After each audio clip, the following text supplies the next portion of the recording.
ప్రకాశం జిల్లా పెద్దదోర్నాల పట్టణంలోని కొత్త మసీదు వద్ద ఎన్టీఆర్ భరోసా పింఛన్ల పంపిణీ కార్యక్రమంలో పాల్గొన్న రాష్ట్ర విద్యుత్ శాఖ మంత్రివర్యులు గొట్టిపాటి రవికుమార్, ఎర్రగొండపాలెం నియోజకవర్గ TDP incharge Guduri Erixion Babu, Markapuram division sub collector Rahul Meena IAS.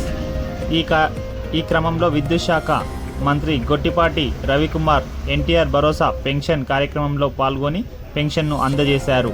ఈ క్రమంలో మంత్రి రవికుమార్ మాట్లాడుతూ, గత వైసీపీ ప్రభుత్వం చేసిన విధంగా ఎప్పటికీ చేయవద్దని, 57% దెబ్బతిన్న ప్రభుత్వం ఏదైనా ఉందంటే అది వైసీపీ ప్రభుత్వమే అన్నారు.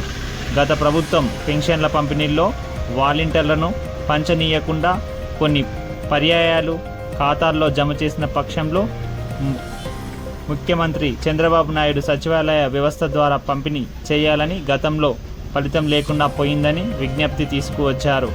ఉదయం 6 గంటల నుండి మధ్యాహ్నం 1 గంట వరకు 90% పెన్షన్ను టీడీపీ ప్రభుత్వం పంపిణీ చేసిందన్నారు.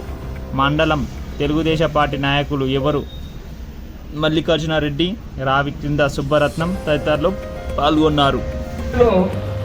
1వ తారీఖునే గౌరవ ముఖ్యమంత్రి వారి ఆదేశాల మేరకు సచివాలయ సిబ్బందితో 99% మొట్టమొదటి రోజునే పెన్షన్లు డిస్ట్రిబ్యూట్ చేసి ఈ యొక్క రికార్డ్ కింద చేయడం జరిగింది గౌరవ ముఖ్యమంత్రి వారు.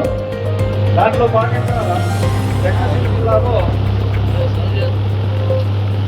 గొట్టిపాటి రవికుమార్ గారికి, అదేవిధంగా ఈరోజు మన గవర్నర్ల పట్టణంలో జరుగుతున్నటువంటి ఎన్టీఆర్ భరోసా సామాజిక పెన్షన్ల కార్యక్రమానికి ముఖ్య అతిథిగా విచ్చేసినటువంటి మన ప్రియతమ నాయకులు, రాష్ట్ర విద్యుత్ శాఖ మంత్రులు గౌరవనీయులు శ్రీ గొట్టిపాటి రవికుమార్ గారికి, అదేవిధంగా